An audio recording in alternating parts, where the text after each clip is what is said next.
Hello, how are you? Hello, very good. How are you? Yes, I'm very well, thank you. Lovely to see you, and thank you so much for doing this. Absolute pleasure. Anything for Jenna. Bless Done you. so much for me. So, Kate, so keeping it really kind of out of details and Yeah, no kind of content, yeah, which is part of havening as well, right? That we can have a look at going kind of content free. Do you want to start by explaining maybe just a tiny bit of how you were when you found me? Would that be okay? yeah. Um, I was with a very good friend of mine at a hotel in London having a girls' night away, and we needed to get into a lift, which I hadn't been in for 6 years. She managed to get me in a lift, but she said I went completely white and that maybe I should go and sort this out. And that she knew someone through a friend who had amazing success with you after a real traumatic event. So I thought, well, what's there to lose? And there we Yeah. are. She gave me your number. Amazing. Yeah. Excellent. And kind of what was so that was the kind of start of finding me at Gentle and the beginning of our working relationship. Do you remember what kind of either emotional or physical kind of things you were working, that you had when we first had our discovery call?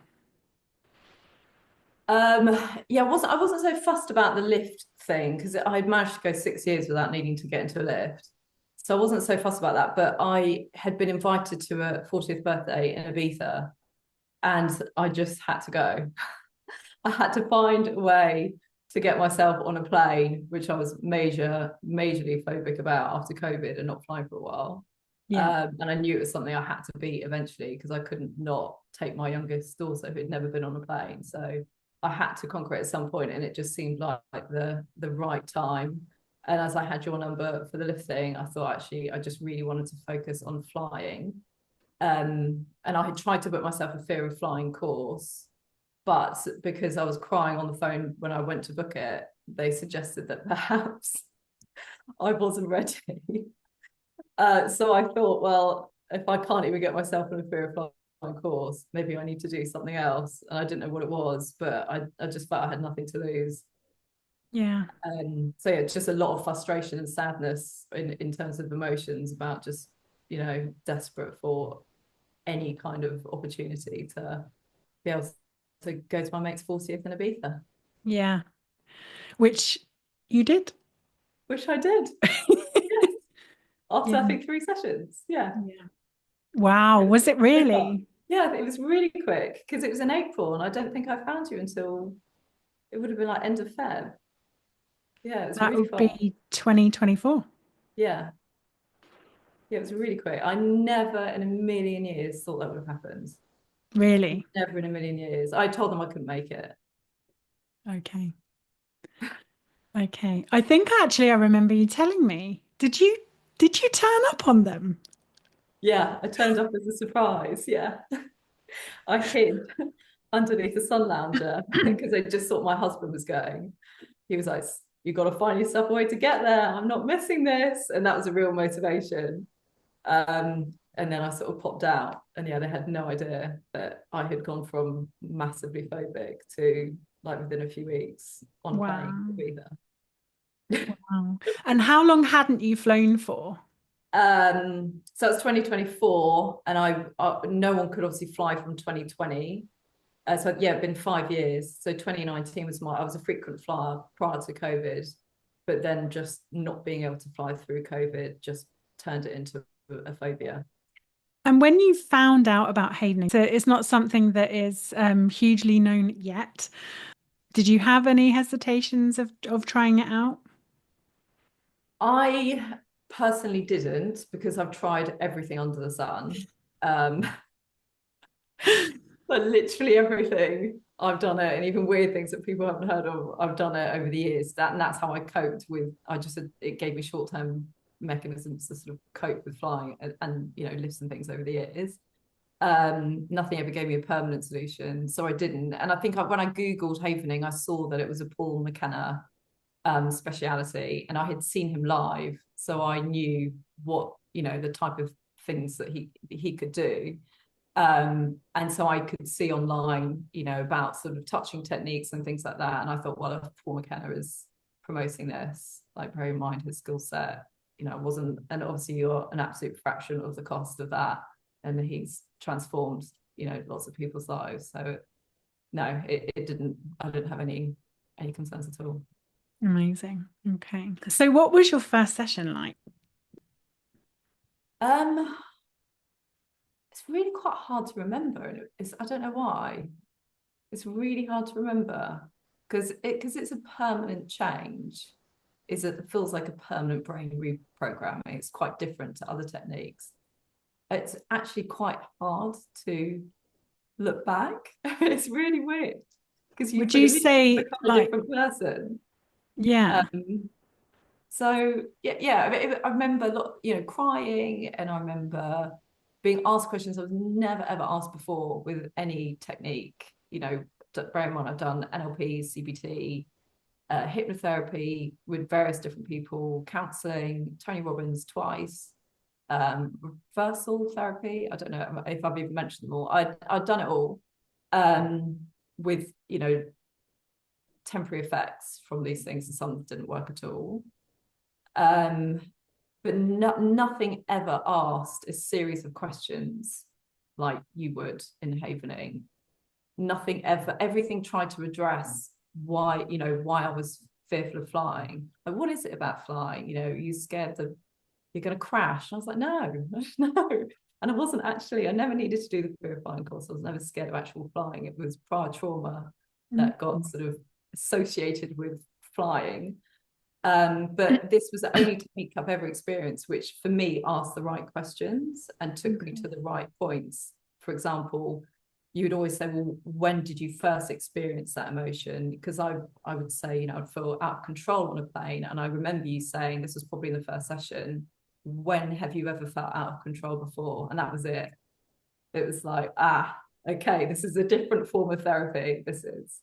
But it also gives you those techniques to feel comfortable to talk about things you wouldn't normally talk about. mm.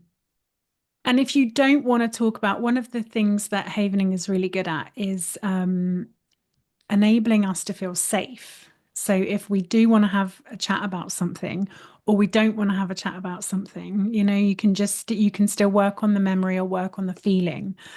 Do you Yeah. remember a do you remember feeling safe to open whatever box it was that you wanted to work on? Do you remember Yeah. do you remember feeling safe? Definitely. That's the standout thing that was different about Havening versus everything else. So hypnotherapy, when I'd have to lie there and think about flying, I would just go into fight or flight when I should have been relaxed. Yeah. So it just didn't work. It actually made it a lot worse.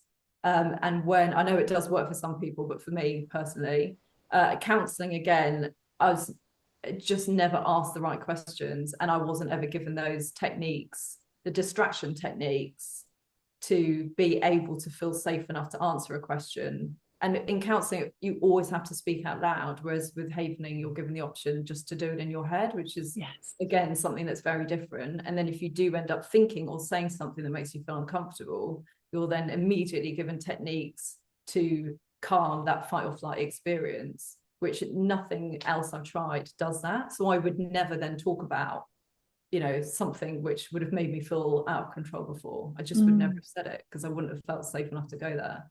Mm. I remember one, I think it might have been the second session when the penny really dropped that you can open um, the parts that you want to heal as tiny as you. I think we called it the opening the tap and then closing the tap and then sitting in distractions. And when we were applying the protocols in distractions, would it be fair to say we had a laugh? Yes, actually, it is starting to come back to me now. You're saying that. Yeah, I remember we started with a silly example, like just something really silly. And I Yes. remember feeling so shocked with how quickly you could then revisit that emotion and not have, sorry, that event, and not have the same emotional response. Literally Yes. within about, what, 5 minutes? Yes. Yeah. I And call then it the we were plant away. pot. Then I remember I then relaxed. I was like, wow, this is really different. And up to me, right? So what I Yes. call it the plant pot experience. So in order for your nervous system to find out how does this feel, what is this thing, how does this work, let's do something that isn't, got its roots in the alarming stuff. Let's do the parking ticket, or I don't Yeah. know, the teacher blaming your kid for something that they didn't Yeah. do, or something that would activate you, but not make you feel scared to heal, because that's another part of it, right? That you can feel, Yeah. unsafe to feel safe, and this kind of thing. So that plant pot experience is helpful. Yeah, I had totally forgotten about that, but actually, yeah, you feel very much in control of it. Yeah. Whereas with things like counseling, you feel like, well, what are they going to ask next? And what if I don't want to answer that? And it's not a relaxing experience, I don't think, whereas havening is. Yeah. Yeah. And you have, so both of us have that option to call. So I might say to you, would you like me to distract you? And you might say, no, I wanna explore this feeling. Or yes, please distract me. But you can also say, Jenna, distract me. That's a really important Yeah, part of that process to yeah, that you have the power, that it's driven, although I'm holding space and I have the tools and the skills, you have the power to direct, this isn't right now, we need to come back to yeah, this, or can you distract me, or yes. And what's also weird is how it just feels like such a distant memory. It's really funny. It's just it just feels like that happened such a long time ago, and it really Mm. it didn't. It's very strange. It's like the memories that you'll have, that we'll all have, that don't have any emotional attachment to them. It's because you've taken those receptors down from the amygdala, and so they get sort of renegated into, those memories get renegated into, this thing happened, it wasn't pleasant, or whatever, and it's just part of the things in the past, but it doesn't Yeah, contain that alarm system, because it doesn't associate that memory anymore with being a threat. exactly. Yeah, the memories do not trigger an emotional response anymore. Yeah, Amazing. isn't it? Yeah, it really is. It never gets old, does it? I mean, just everyone needs to do it in my mind. If I was prime Yeah. minister, I would just say, right, everyone just needs to do this. Yeah. Yeah, I agree. I agree. Hey, if we had this in schools, can you imagine if, Yes. So Kate, what kind of impact did this have on your daily life? Like, it's difficult, isn't it? When something's gone, you don't notice necessarily its absence. Some people do, but generally, once something's gone, it's not then on your mind anymore. But did you notice any? I remember when we connected recently, you said, Jenna, 2024 was one of the best years of my life. Like, Yeah. what led you to that sentence? Oh, it just changes so much. I think because I carried on with havening, and then once I'd tackled being able to fly to Ibiza, it was like, right, well, now I want to do lifts and I want to do tubes, and it was because my world had sort of got smaller after COVID, and then I just kept on going. I think partly because you never said, like, I think you're done now. You just let me sort of come back. And then I remember one day you said, I think you're kind of there. You probably don't need to come back anymore. And that was amazing. But I'd come back even not feeling like I didn't want to come back. So because I did, and it would still surprise me how many little things would be left. So I think because I ended up doing so many sessions, because I could see how powerful and how fast it was, I then just wanted to change everything. So I feel like I'm living my life now much more as me, as opposed to me having been through, various sort of, well, been through life like everybody else. I feel like I'm much more myself, and Mm, everything just feels a lot clearer. So I'm better, better mother, just generally much calmer. I don't have like little annoying things. Nothing triggers me anymore. I don't have to worry about do I need to get in a lift, or might I need to get into a plane? I think everything's just calm. I don't worry. I think one of the big things is I used to worry a lot about little things like my husband traveling with work, and sort of tracking him in his car, like, where is he? Is he going to be back? And if he was late, I would automatically think of that something really negative had happened. But I don't feel like that at all with anything. I don't automatically assume that bad things will happen anymore. I just don't. That's been a massive change, and that's across, I mean, all parts of your life. So it has changed so much more than what I went in to address, Yeah. in summary. But I mean, I could Yeah. talk about an hour just on that. Yeah. So I many little know things that have changed. so many things that you didn't work on almost as well. Like, that the things that Yeah. you think, well, that was funny because I wouldn't normally have gone and done that or said that, or I don't know. And Yeah. when you had those, I would call them maybe catastrophizing when I would do it. It would be like I would think the worst immediately before I resolved my anxieties. Did you get any when you had those thoughts, oh, his plane's late or whatever? Did you have any physical symptoms that are also gone, or was it just in your mind? It would depend on the severity of the situation. I mean, no, I wouldn't completely freak out about, Adam crashing his car to get back from work. But it would just be like a niggle, in my Okay, mind, like he's late, something bad's happened. Whereas now okay, I don't even think about it. Not just not on my radar. And it's not just that, but so many little things like that. And I suppose if something could have been very stressful, uh, like a potential health scare that I had last year, that I probably would have catastrophized a lot in my head before, and probably would have led me to be very, very stressed and anxious. Whereas the catastrophizing just didn't happen. It just wasn't really, it's stressful, sure, yeah, but didn't become an issue. yes. I remember you saying, I can still feel stressed, but it's not anxiety. Yes, there's no anxiety associated with the stress. It's just stress, but Yeah, lighter. yes, Yeah. but lighter. Yeah.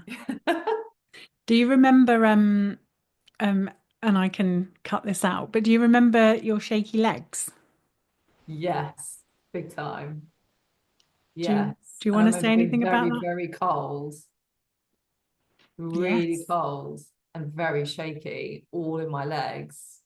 So I think you explained, I mean, I didn't know what it was, but I think you explained, well, if that happened, during a traumatic event, then, if you haven't properly processed that or dealt with that sort of pent up energy, then it's kind of coming out now you have addressed it.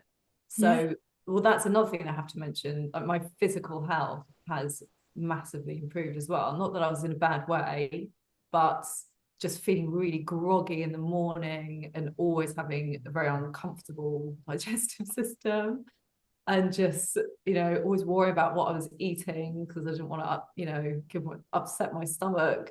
I'm so much more relaxed. I don't have to worry about, what I'm eating anymore, because all the sort of, not that I had any major issues, but just niggles um have just all gone. Waking up being refreshed is amazing. So I would always be the last one up, and I would come down like death in the morning. I mean, I don't want to talk to anyone.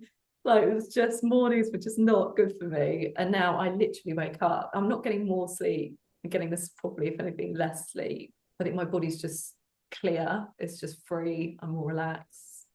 It's able to rest. Generally, yeah, just, I don't know. It's hard to explain, but all those things have really improved as well as a consequence. Again, that was never addressed, but it's just a happy consequence. Yeah. Amazing. It really does allow us to hit those deeper parts of the sleep cycle when we are psychologically safe, I guess. Yes. Yes. Yeah. Yeah. No. Amazing. When we learn havening and when we've had sessions, we start to learn how to use these tools for ourselves. Did you feel any sense of, I don't know, empowerment or anything, any kind of sense of control? Definitely. Definitely. Because I'd done, on flights, got the Saw app and, all the tapping and, the breathing and there's so many like little things like that. And I had tried them all but I still never felt relaxed. But the havening did actually feel very powerful. It's so hard to explain why. It just really worked for me. It just really did. Yeah, it wasn't like a sort of panic, quick tap it away or whatever, which I just never got into. And I felt like sometimes if I was ever going into a fight or flight, like on a plane or whatever, or if a tube had stopped or I thought I couldn't get out of the lift or whatever, um, I would go into hyperflight and like deep breathing just never worked. If I was like hyperventilating, it's just not going to calm me down. But the havening, I don't know why, it just worked. Yeah, it's very You'll know soothing, more isn't about it? why. Yeah, it just was helpful. Mm. Well, one of the things it does is it lowers our cortisol levels. So it starts to reduce that fight, flight, freeze hormone. Um, and yeah, it increases our oxytocin, which is gaining more, that's gaining more kind of momentum and power, how oxytocin is so helpful for our kind of healing process and our healing journey, which is a lovely, lovely hormone and has huge benefits for our health as well. And this it also increases serotonin, the neurotransmitter to help us feel good. So yeah, that There you that will go. do. That's a starter for 10. Well, it works. It does. It definitely does. Yeah. So if you were going to say kind of three, if you were going to summarize havening in kind of 3 words or in a sentence, or maybe even say if you were going to talk directly to someone that was kind of sitting on the fence, should I try this? What would you say about kind of having a session of havening? I would say, I think, speaking from my experience, one of the biggest issues I have, and I can only assume that other people therefore had the same issue, is when you've lived with a phobia or, a chronic condition or some sort of trauma for many, many years, it just becomes your norm and it becomes kind of comfortable. And I think the only way to really step out of it is to just give yourself 2 minutes to actually look at imagine what your life would be like without that. And I think that then gives you that motivation to go and do something about it. Mm, But I think you have to be able to imagine what your life is like.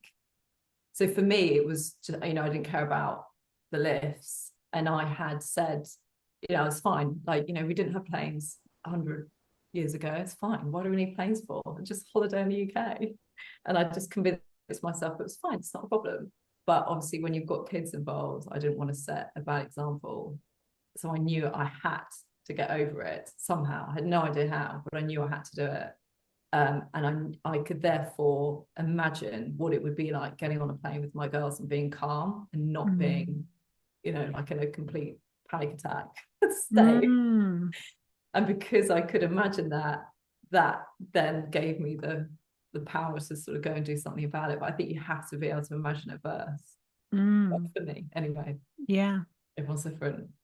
Yeah, absolutely.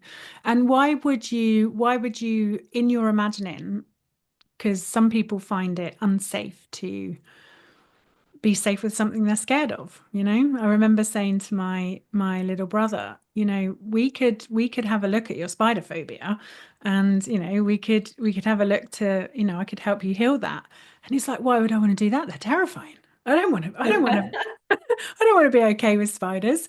So, and obviously, the first thing that we would do in a session in that case would be we'd work on the feeling of feeling safe to even open the box. So, with havening, or, we'd always meet you where you are in that particular, whatever it's a phobia or whatever you've got going on.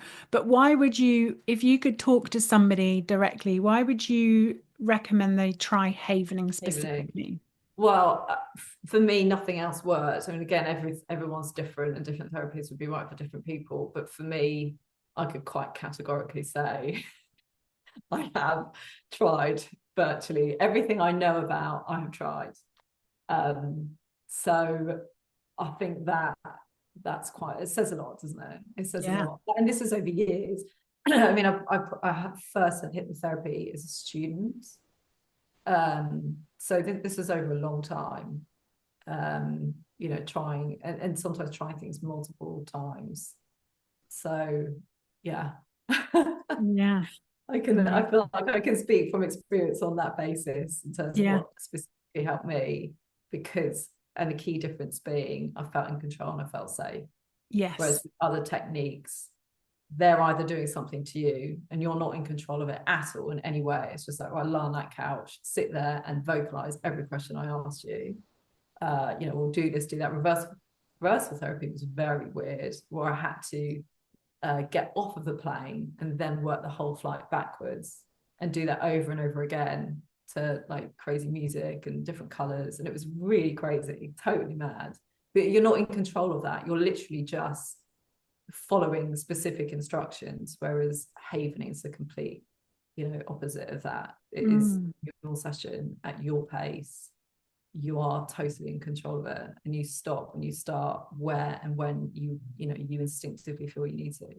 Yeah. I think And that's why it change has, course. yeah, it's a lasting result, it's a permanent result, because it is not addressing the flying or whatever the issue is. It's addressing what actually happened before a flight, when you felt scared, like what was going on in your life. Mm. Nothing else seems to get to that other than counseling potentially, but then you don't have those, distraction techniques if you feel uncomfortable with what you're being asked. Yeah. And it can be a physical feeling. I don't know if you recall any kind of physical sensation, kind of where you can feel it working, you can feel it in real time, you could feel it leave your body, for example. We would have done some But bits and yeah, pieces. Is that something you again, want to it's share? where you say it, I don't even remember it. It's so weird. But yeah, and you would literally come out feeling like, oh my god, I can do anything. It was a similar feeling to how I left after doing those like 4-day Tony Robbins workshops for like sort of business growth and conquer your fears in business and all that type of thing. And you'd come out just feeling like you are unstoppable, like nothing is going to get in your way. And it really is that sort of like hyped up feeling. Yeah. Yeah. It definitely does leave you feeling like you can do anything. Yeah. Do you remember any sensations leaving your body? Do you remember any, like in the moment, like trying to revisit something or revisit a feeling in your, I don't know, in your chest or your tummy or anywhere and thinking, oh my God, it's not there. Do you remember anything like that? Um, I know it happens, but it's so weird. I don't know why I'm not really remembering the sessions. It's so strange. Yes, I definitely know that happened. Definitely, because we would revisit something that may have happened that I didn't like. Um, we would revisit that again, and you'd say, right, talk me through it again. What happened? And then talk me through it again. What happened? Tell me again.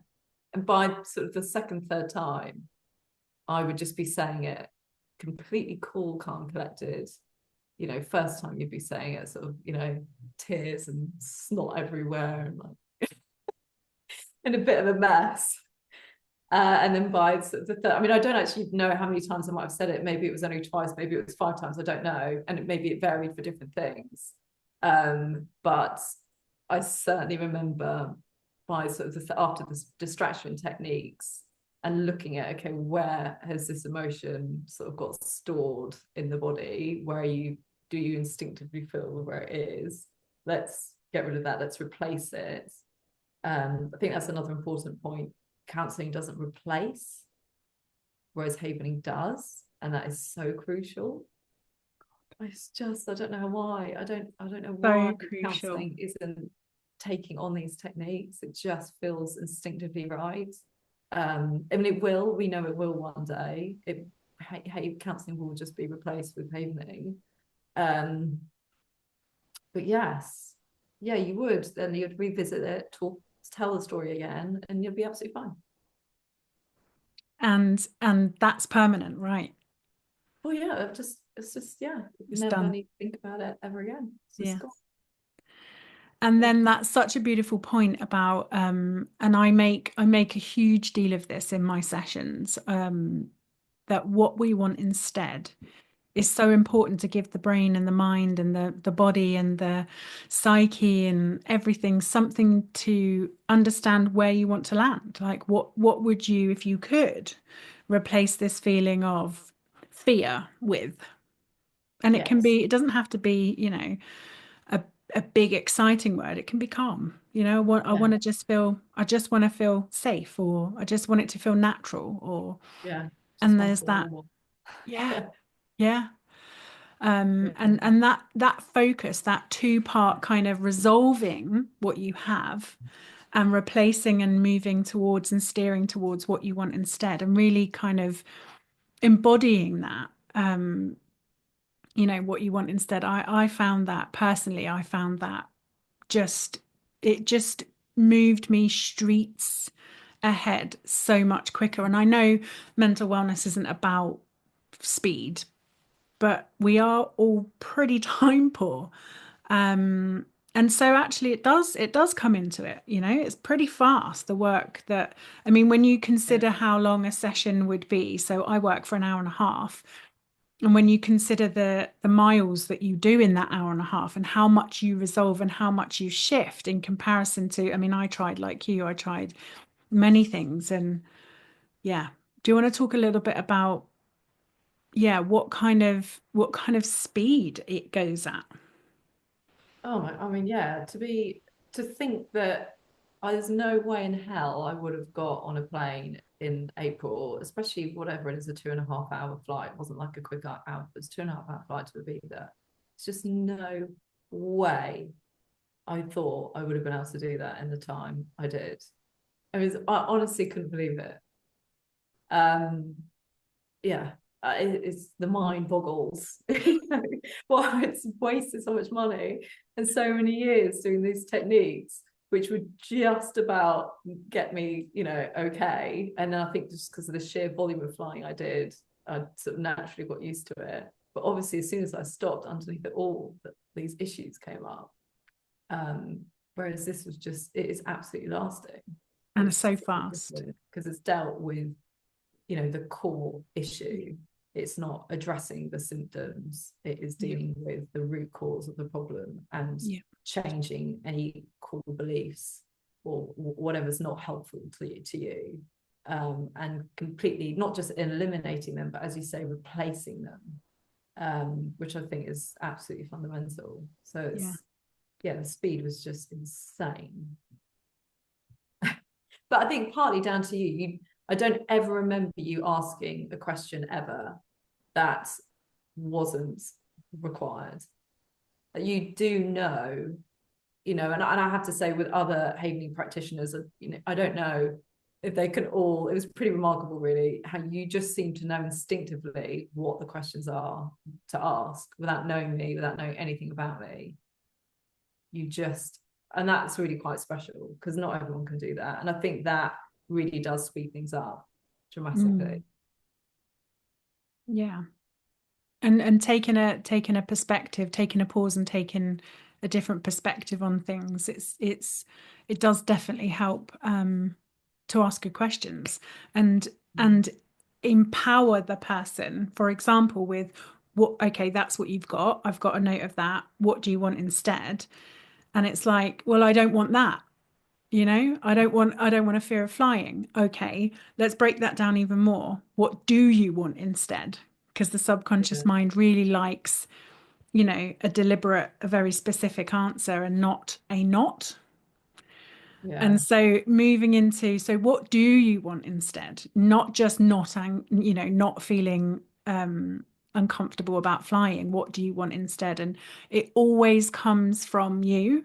Do you remember yeah. that it was never me giving you answers. It was always, even especially in fact, with what do you want instead? How do you want to feel? What do you want to think? What do you want your body to do? It's always something that will be much more meaningful and powerful when it comes from you. Yeah. But you also actually brought back memories. You would pick up on words that I would be using. Sometimes even if I was looking, somewhere. So you were really picking up on everything, body language. It must it's quite a question I feel like I want to ask you. Are the sessions quite exhausting for you at the end? Because you are taking on you're looking for every kind of clue and signal, things that I don't really know yet. And sometimes well, no, a lot you could help me get to the right answer. It was like I felt like you knew all along what was going on. You just had to sort of go at my pace to get there. But that must be quite intense as a practitioner because there's so much you're taking in.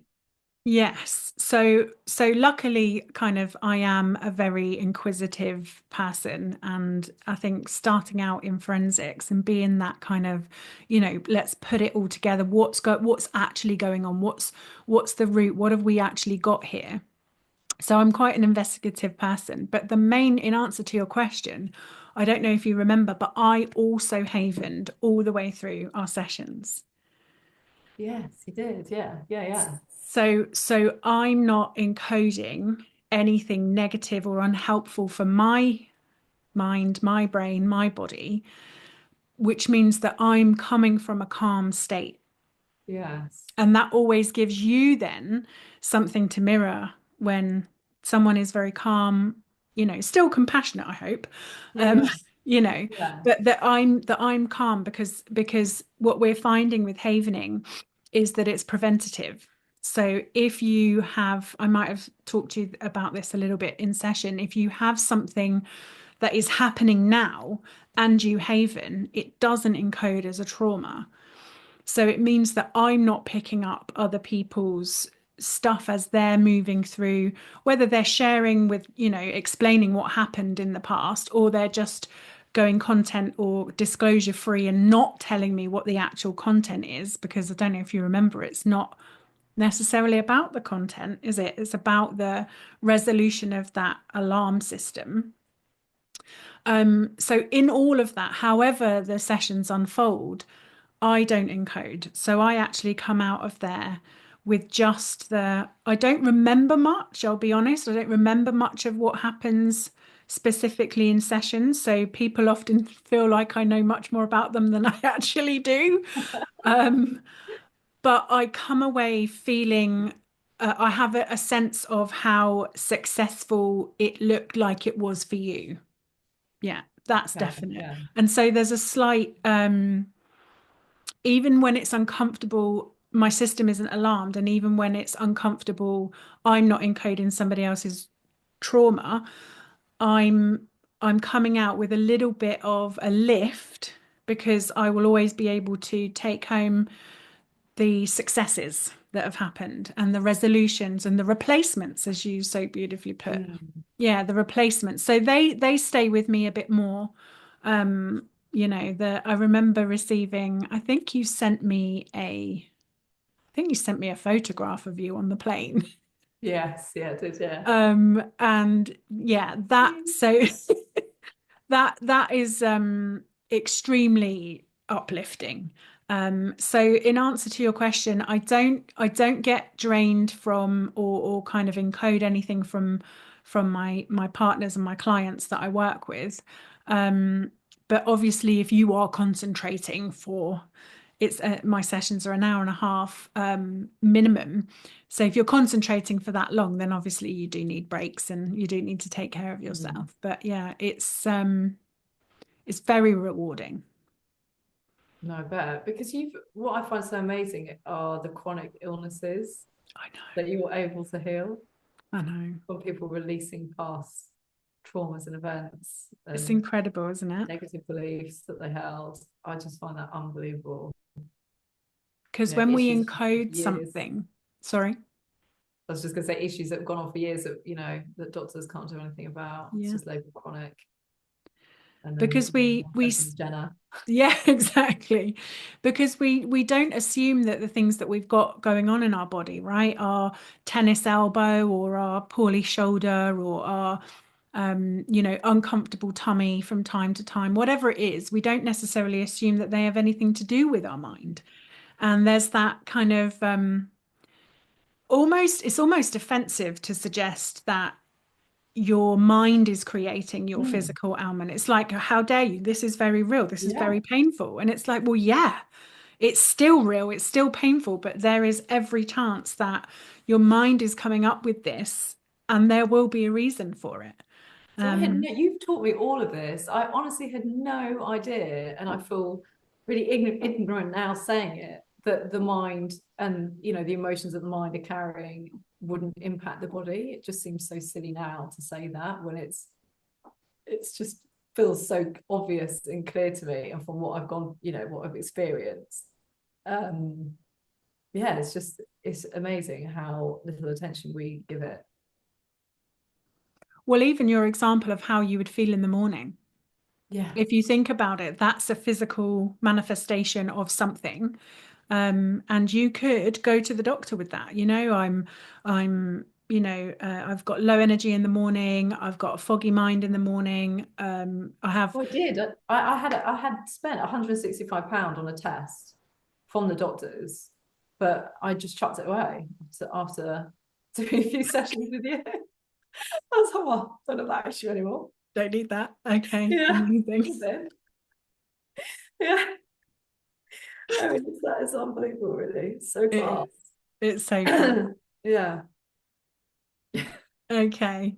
Is there anything, Kate, that you would like to ask me about the work I do, the sessions, or, anything that comes to mind that you would like me to share with anybody listening that you think, Jenna, say that thing? Yes. I mean, I'd really love to know why you found havening. And I think that's one thing that makes you really good and very calm is because you've done it yourself. You have healed yourself. And so you can sit there very calmly with people, knowing, yeah, see, I was there, been there, done that, and I literally know how you feel, and I think that what makes you one of the reasons why you're just so good at your job, and you'll know they'll come out but the other side. And how calm Yes. and much more themselves they will feel. But what got you? How did you find havening, and what got you into havening? Mm. So I had probably fair to say a childhood and adolescence and probably early 20s riddled with super unpleasant things. Two of which were the suicide of my father and my stepfather. And I just couldn't get away from the anxiety. I mean, I couldn't look at this any, more different ways. I understood I wasn't an awful daughter and it wasn't my fault. And I could consciously understand that, you know, this isn't my fault. This isn't my burden to carry. And the loss that I was feeling was, it was very difficult to connect to the love. I don't know if this resonates with you at all, but I found it very difficult to resonate with the things that I believed to be true because my body was in, or my mind was in alarm all the time.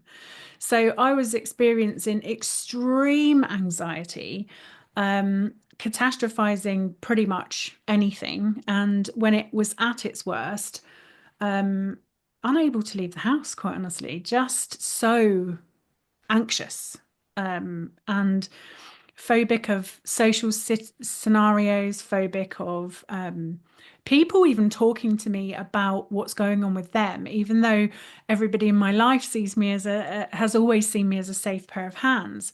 It was very much like you're gonna set me off. If I see you're sad, I'm gonna be, you know what I mean? Yeah, yeah, Um, so, and when I looked around at my family and that all of us were experiencing such extreme consequences to the things that had happened throughout our lives, um, it was actually the beginning of my journey was actually in pursuit of help for them, for one particular sibling of mine.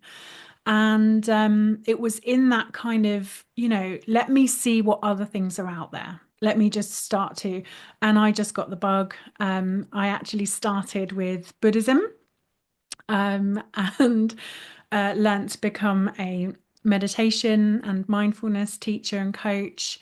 And then as I began to hold space in different ways and much, meaningful ways, and I got shifts from some stuff, from hypnotherapy, I got a bit of insight into, you know, for example, that this is not my fault. It wasn't until, and I trained in all kinds of different modalities. It wasn't until I found havening that what I call my big stickies, or people have their big stickies. It wasn't until that I resolved those that everything changed. And now I can sit across from somebody the other side of the pain and be able to, if they ask me to, explain how it feels to be able to love and connect to grief in a different way and process grief in a different way and really sit in a sense of loving self-acceptance and understand that, that we are, it was lots of understanding comes, doesn't it, underneath the resolution of trauma. So the way I imagine it in my mind as a visual is that the trauma is kind of up here, the anger or shame or guilt or fear or sadness. It's like right up here and it's front and foremost. And underneath that is all your wisdom and all your understanding and all your love and all your self-connection. And so as these layers, these really kind of front and center layers started to resolve, I was able to connect to, yeah, lots of understanding, lots of peace, and lots of, I guess I can't find the word right now. It's that word where it's like you respect everybody's decisions and where everybody is at whatever stage in their journey they are and however they want to unfold their life experience. So for the people that come to see me, they're like, I'm ready. I want it done. I'm done. Like I want it gone. I'm just sick of it. And that was the position that I was in when I started my journey. It wasn't just about seeking things for the members of my family that were suffering. It was like, okay, mine is so up here now that I need to do something about this. And gosh, I've never looked back. That's a really lovely way of explaining it, actually. I feel like you've explained much better what I was trying to say when I was trying to answer your question about what all the little things that have changed. Because there's so many. And it is that. It's like once you peeled off those layers, what's underneath, it's just really easy. Yeah, And you have a far greater level of patience and understanding for people. yeah. You Because can you see where they because you might be have coming from. yeah, yeah, because you have a far greater level of understanding for yourself. And so when you look inside for an answer, you can almost go straight to that and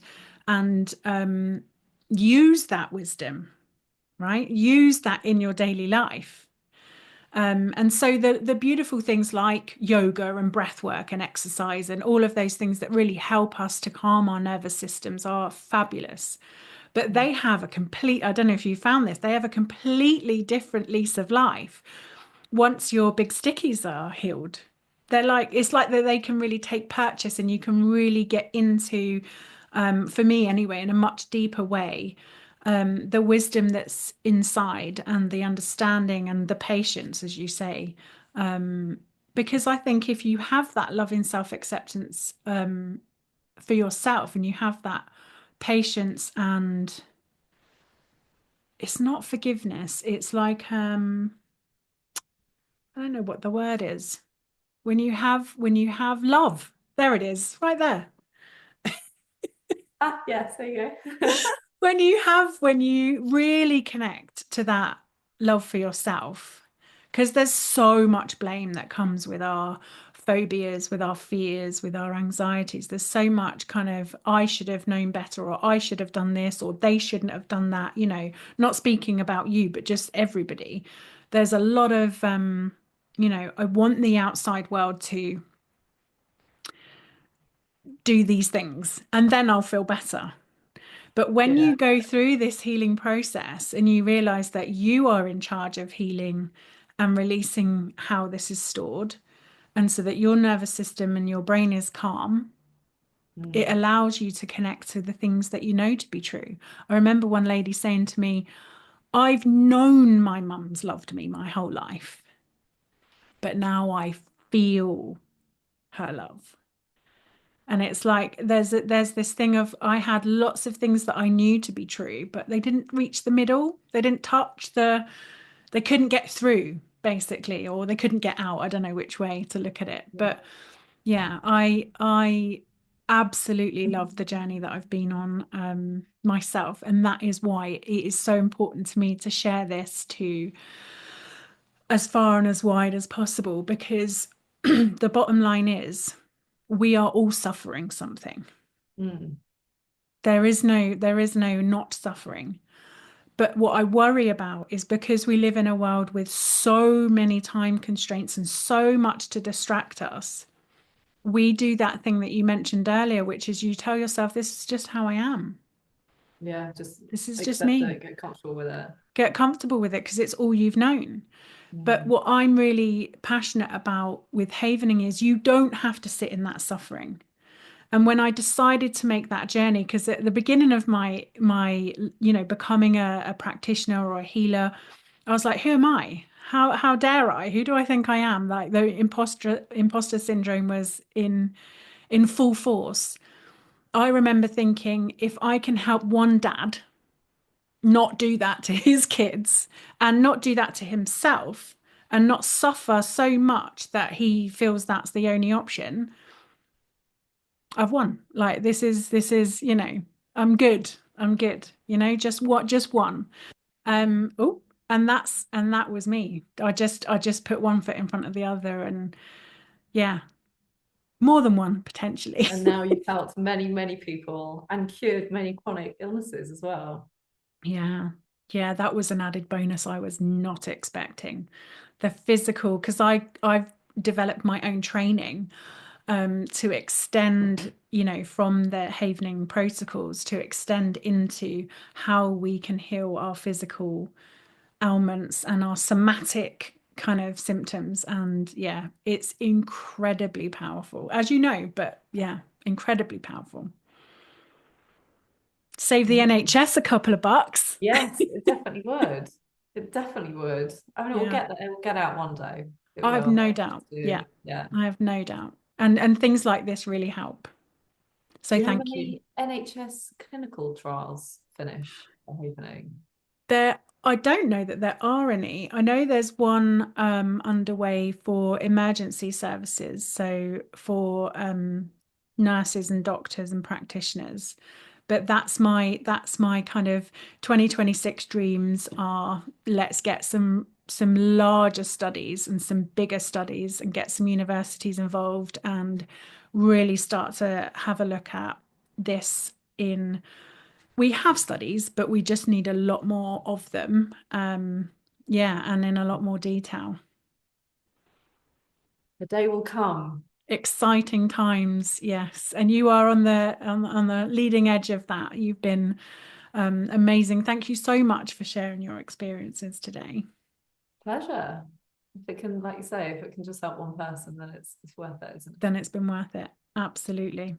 So any parting words, anything you want to share, any unexpected gifts from your work with me that you would like to share? I've certainly told, I mean, everyone I can about it. And, I have had, I don't even know how many now, but a few friends, family come and see you. And you've created all sorts of miracles. It's like sometimes in like one session, got rid of, phobias that were years long. It's just amazing. And I just hope the word spread spreads, and anyone who's on the fence just doesn't overthink it. Just, Just do it. you've got nothing to lose, nothing to lose. It's the least scary thing ever. Um, just give it a go. Amazing. Thank you so, Well, so, thank so much. you. I'm so pleased I found you. I know, I'm so pleased you found me. It's so, to think of the suffering up until that point when it comes to, the travel and stuff, and that is completely resolved in you is amazing. It really is. Yeah. It's just, I have to say, it's just so weird.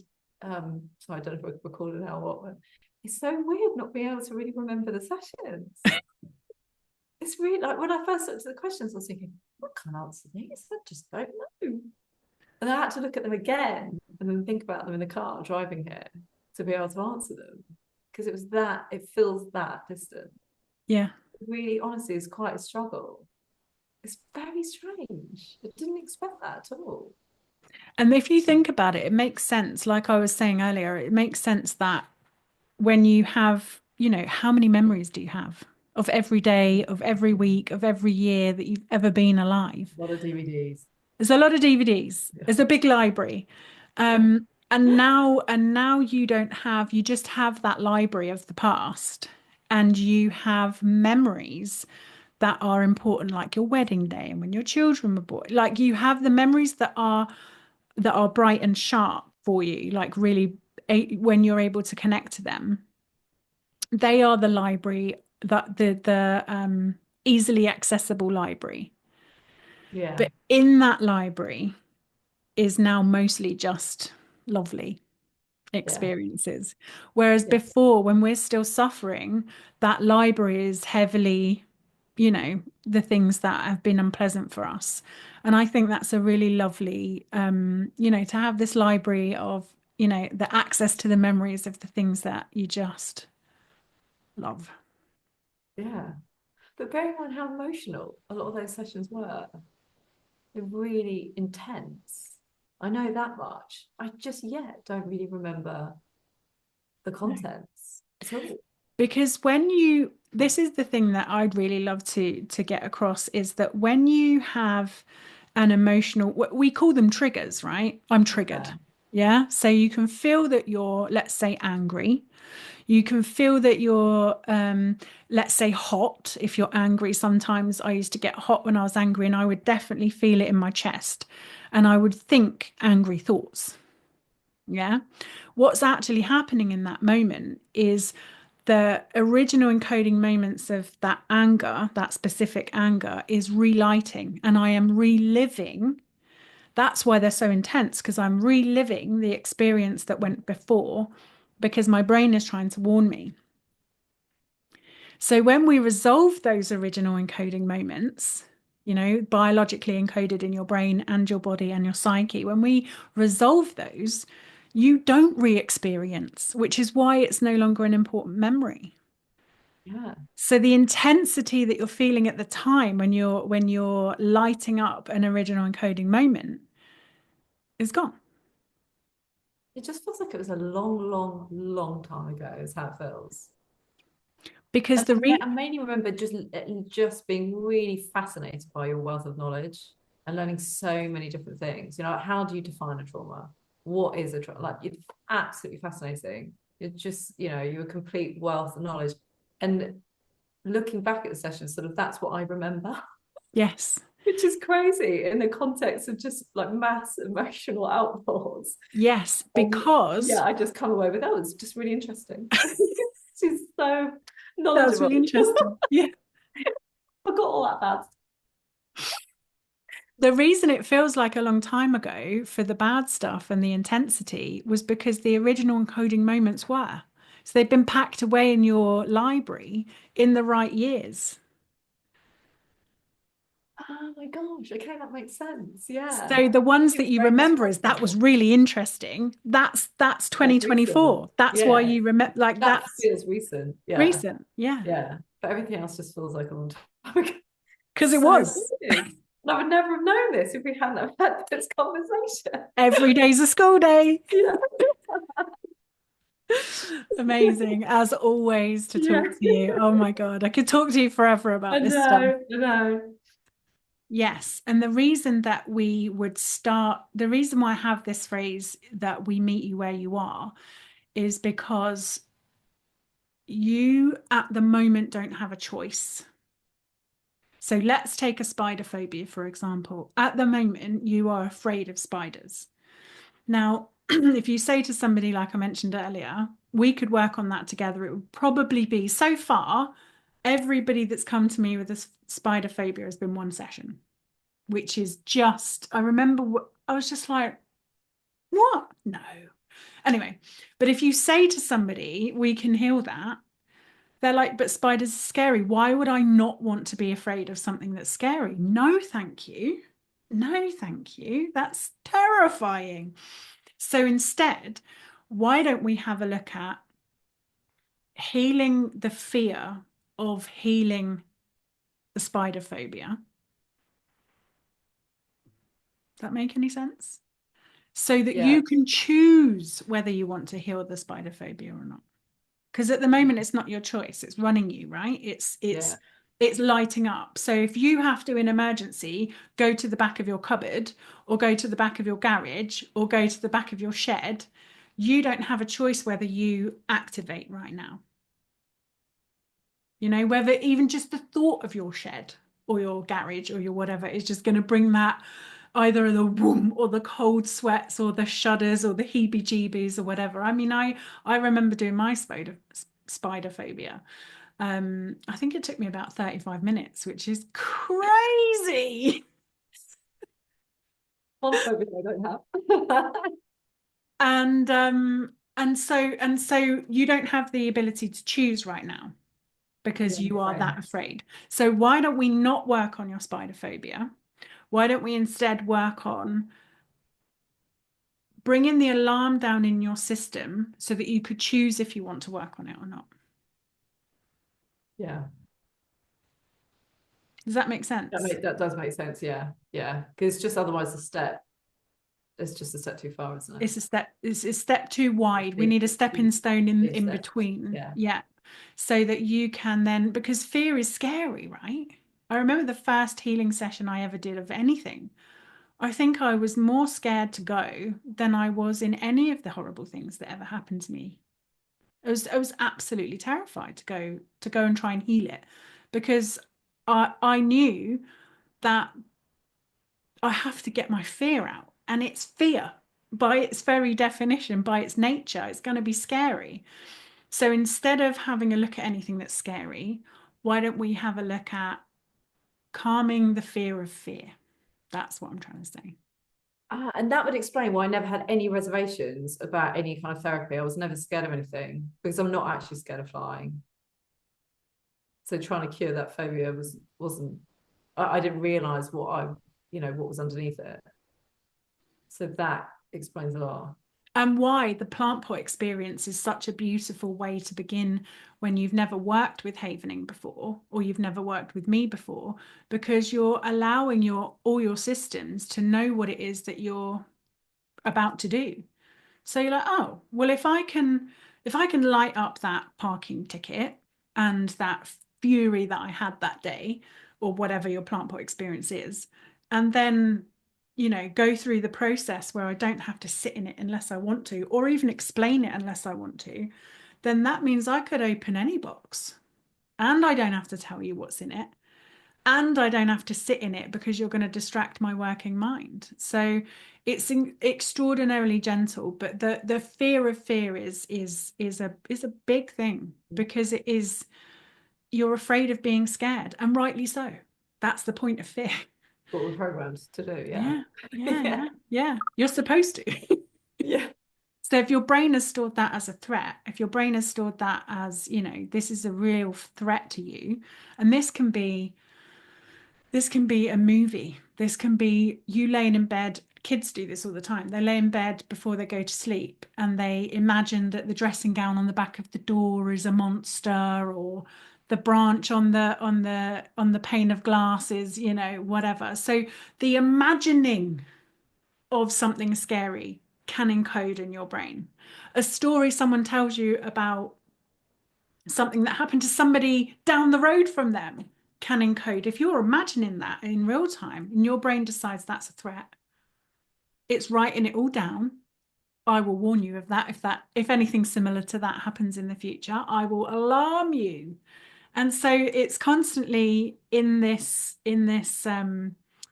busy kind of record keeping of how to keep you safe, basically. And that, like I say, that could be a movie, that could be a financial thing. Your brain doesn't know the difference between that saber-toothed tiger and your boss being a total arse. Or being made redundant, or being, something that you would think, well, that's not a threat to my life. Well, try telling your brain that. The brain is very clever, isn't it? It's a Have great there been system. any MRI scans of people before and after havening? I don't know if there directly have been before and after Havening, but there is a guy who is really interested at this, and I have reached out a couple of times. I've decided that I'm going to just email him every day and bombard him until, Yes, do it. until he does some research with me. So not yet, but that is, I think, because you can instantly see it you can see trauma on a brain scan. And so, yeah, yeah. Wow. Oh yeah, yeah, yeah. And so if you then resolve the trauma, you will be able to instantly be able to see it. Oh wow, that would have been amazing. So I would love to have had a before and after I know. picture of my brain. Yeah. It definitely changes your brain, yeah, Wow. for sure. Well, hopefully he'll get back to you. That would be I'm just going fascinating. to harass him until he does. Yeah. Amazing. Thank you Lovely so, day. so, so much for Thank this. It's you. been amazing to catch up Thank with you. you. And in the loveliest possible way, I hope you don't need me. I hope to not see you again. But equally, if you do, you know where I am. Yeah. Yes, No, and thank you as well. you're very It welcome. has been a huge transformation and fun as well. I think Isn't that weird? that's what I remember mostly, learning a lot of very interesting things and it being fun. Isn't that The fun so bits and weird? coming out feeling amazing. Whereas the reality is probably quite different, but that's how I feel looking back at it. That right there is probably the biggest accolade we could give to this work. I remember it being really interesting and fun. That's what I remember. Yeah. Yeah. Amazing. Thank you. Thank you. Have a lovely weekend. And you. See you soon. All the best. Bye, Bye. love.